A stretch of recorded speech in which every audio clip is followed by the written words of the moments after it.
Penetration testing offers an important understanding of a system or network's performance from an external perspective. For this task, I conducted a fundamental penetration test to acquire crucial information for developing a defensive strategy to address vulnerabilities. This is my benchmark Lab 5 Challenger Hacking Skills for my course SIP 16, Penetration Testing and Risk Management. Part A, Objectives. This is my plan. When preparing for penetration testing on a Metasploitable 2 virtual machine, it is essential to start by clearly defining the objectives and the scope of the test.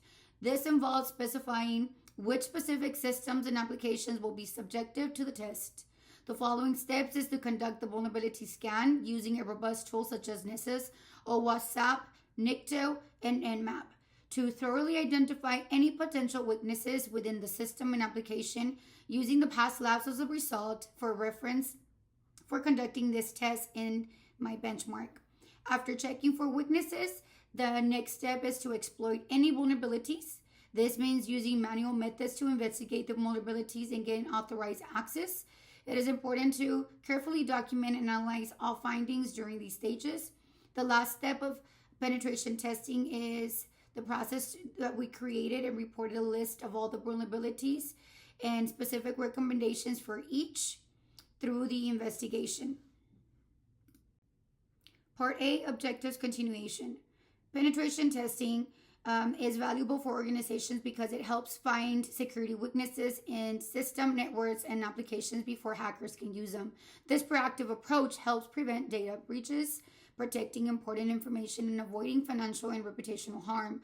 Additionally, penetration testing checks how well current security measures work, making sure that they are strong and dependable. It also helps by following legal requirements and improve risk management by giving a clear view of the organization's security level.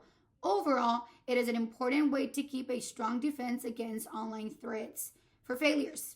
To handle failures when conducting scans from a Kali Linux machine and Metasploitable 2 virtual machines, I can start by verifying network connectivity to ensure both VMs can communicate, check that their network settings are correctly configured, and that they're on the same subnet.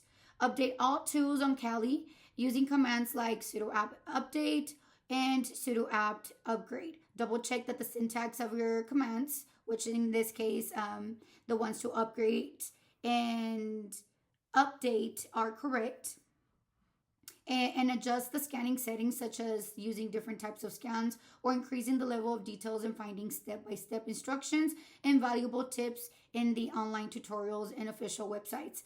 By following these steps, I can effectively troubleshoot and resolve scanning issues. Part B and C, Objectives for scans and mitigations. I use the Nmap scan, and of course I ended up using the 0/24. This scan is useful for identifying all devices connected to the specific subnet and services that they're running.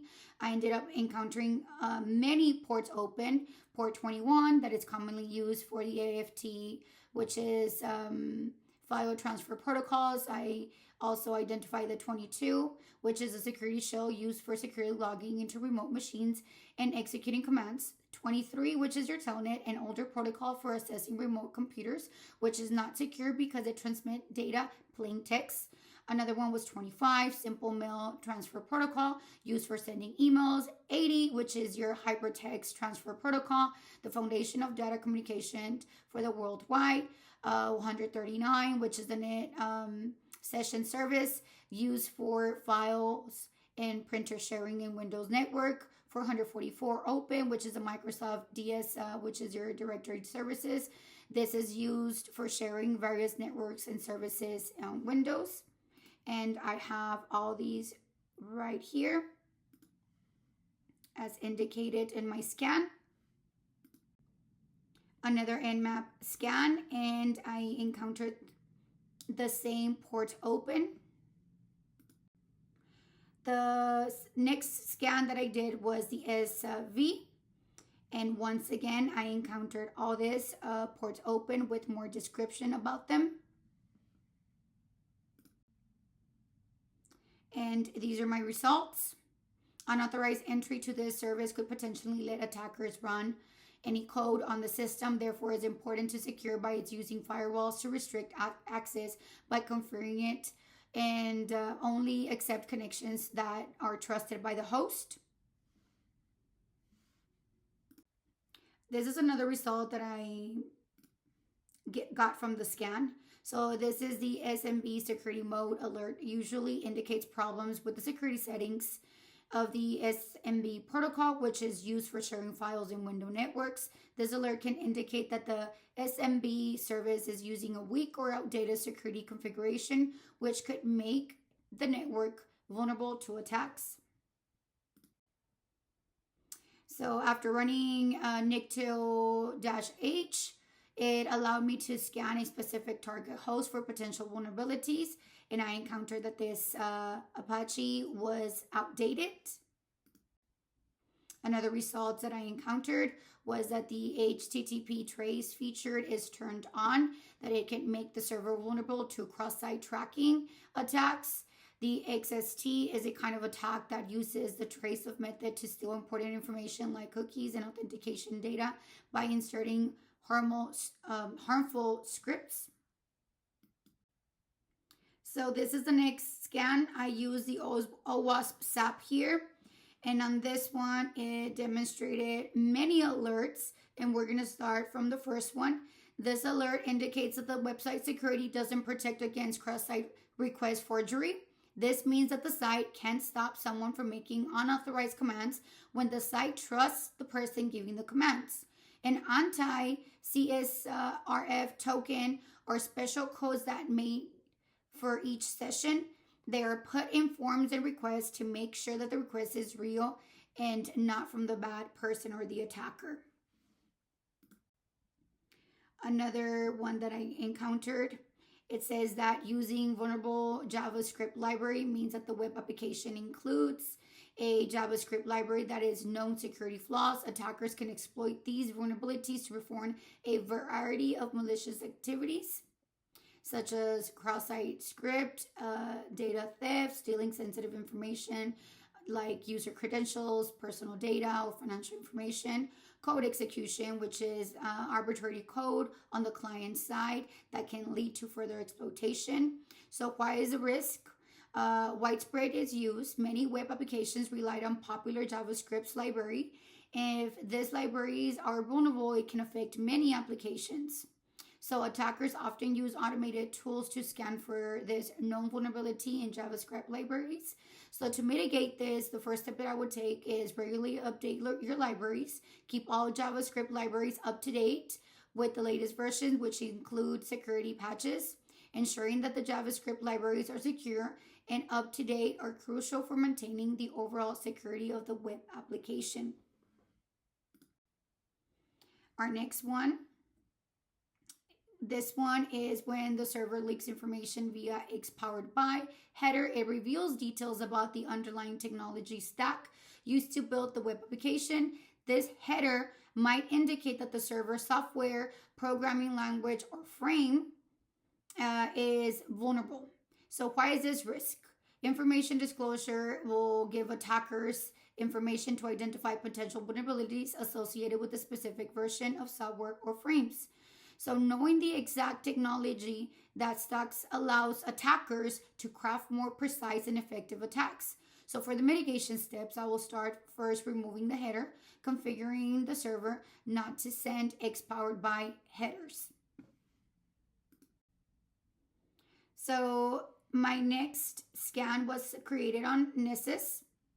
This scan indicates critical vulnerabilities, which is the common vulnerability scoring system, which is right here. It is a standard framework for evaluating how severe the security vulnerabilities are in the software. A score of 10 in the CVSS represents the most severe rating, and I ended up encountering 2 10s, and 2 of them were very close to that 10. Signifying a critical vulnerability that is highly exploitable and can result in significant consequences for the impacted system. This score suggests that the vulnerability requires immediate attention and remediation to prevent potential exploitations and significant damage. So what I encountered once I ended up investigating each one and clicking on the vulnerabilities, the critical vulnerabilities, which are these four, I noticed that one was the NFS, which is exported shared information disclosure. The same vulnerability that I got from the other scanners. So on this one, any attacker may be able to leverage on this and read files. The Debian Open SSH, and it's a random number generator. This contains a bug in the random generator. Another one was the Apache, once again from the other scanner as well, and need to be updated. The VNC server password, the password was weak. Another one that I encountered was the bin shell backdoor detection. This was the method that I used to gain root access to my machine. So this one was the attacker may connect remote port and send commands directly. Okay, so this demonstrates that I was able to gain root access. I attempt using the exploit to access the virtual machine, but it was unsuccessful in my target. Consequently, I had to utilize the backdoor vulnerability to gain access. I highlighted this area to demonstrate that I was already en route. So let's start with how to reduce risk and hardening system. Creating a well thought out plan is crucial for reducing risks and fortifying your system. Regular risk assessments help to identify and prioritize weaknesses, ensuring that the most critical issues are addressed first. Keeping software up to date and using automated patches management tools help minimize the risk of exploitation. Implementing access control measures such as the principle of least privilege and multi-factor authentication limits the potential impact of the compromised accounts. Strengthening network systems like firewalls, intrusion detection system, and network segmentation enhances the overall system security. Developing a comprehensive security policies and providing clear employee training ensures that everyone is knowledgeable about the best practices and potential threats. Additionally, conducting regular penetration tests helps to uncover and fix weaknesses, while having a robust backup and disaster recovery plan ensures a quick restoration of operations in case of an incident. All these strategies combined create a resilient and secure system. Part D updates. I just created a basic sudo apt upgrade and update on this one. The next slide, I ended up closing ports. At the beginning, I didn't know which ports to close, so I just ended up closing all of them. And then I went back and did a little bit of research, and I ended up noticing that there are certain ports that must be open in order for the machine to function. And this is when I went back and rescanned what ports were closed, and the only one that I had left first open was a 22. So once I gained some knowledge, I went back and opened some of the ports, rescanned the machine. On the Part D Apache update, I ended up specifying what type of update I wanted for my machine to close that vulnerability that I encountered earlier. I also did network file. And Part E, implementing changes. Metasploitable 2 is an intentional vulnerable virtual machine used for testing and learning about security vulnerabilities. If you leave parts open, it can be easily exploited by attackers, which can lead to unauthorized access and potential damage. It is more difficult for malicious actors to identify and exploit vulnerabilities when unnecessary ports are closed, reducing the attack surface. This practice is crucial in any real-world networks environment to enhance security and protect sensitive data. This is why it was my approach to close any port that were unnecessary. Implementing changes. Updating is crucial for several reasons. Firstly, updates often include security patches that can fix vulnerabilities, help to protect the systems from potential attacks. Secondly, it can address any bugs, such as the one that I encountered, and errors, improving the software's stability and performance. Lastly, keeping the software updated ensures compatibility with other systems and applications, which is essential for a seamless operation. Overall, regular updates are key to maintain a secure, efficient, and up-to-date system. My results and lesson learned. One key lesson from closing ports in Metasploitable 2 is the importance of minimizing the attack surface. By closing unnecessary ports, it reduces the number of entry points that an attacker can exploit, significantly enhancing the system's security. This practice underscores the critical need for network administrators to regularly audit and manage open ports, ensuring that only essential services are accessible. Furthermore, it strengthened the general concept of layering defense, where various security measures are implemented to prevent potential threats. This activity generally emphasizes the proactive measures required to uphold a security and robust network environment. And these are my references. Thank you.